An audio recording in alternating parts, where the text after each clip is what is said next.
L'heure était à l'apaisement aujourd'hui, les marchés préférant se concentrer sur les nombreuses publications d'entreprises plutôt que sur le dossier syrien et les tensions commerciales entre la Chine et les États-Unis. D'ailleurs, sur le front géopolitique, les nouvelles sont plutôt rassurantes après qu'Emmanuel Macron se soit entretenu avec Vladimir Poutine afin de ramener la paix et la stabilité en Syrie.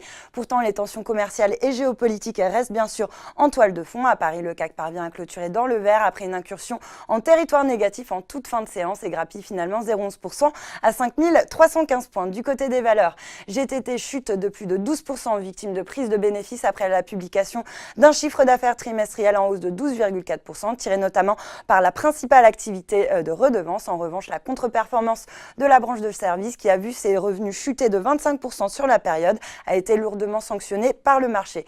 La plus forte hausse sur le CAC est pour Vinci, qui a publié un trafic passager en hausse de 11,6% au premier trimestre dans les 36 aéroports qu'il exploite. Toujours sur le CAC, L'Oréal est parvenu à redresser la barre après une ouverture dans le rouge. Le géant mondial des cosmétiques a réalisé un chiffre d'affaires en baisse de 1% à 6,78 milliards d'euros au premier trimestre. Un repli lié aux effets de change qui ont eu un impact négatif très fort puisqu'en données comparables, le chiffre d'affaires a progressé de 6,8%. Sur le SRD, Pierre et Vacances se distinguait dans le vert. Le titre bondit de plus de 6% à 38,70 €, porté par un chiffre d'affaires en hausse de 6,5% au premier semestre à 654 millions d'euros et l'annonce d'une confirmation de ses prévisions annuelles.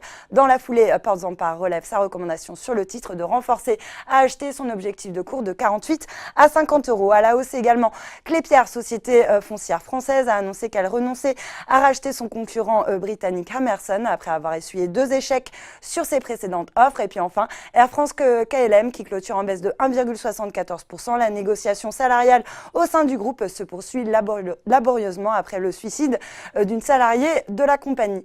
Voilà, c'est tout pour ce soir, mais n'oubliez pas, toute l'actu éco et finance est sur Boursorama. Bon week-end.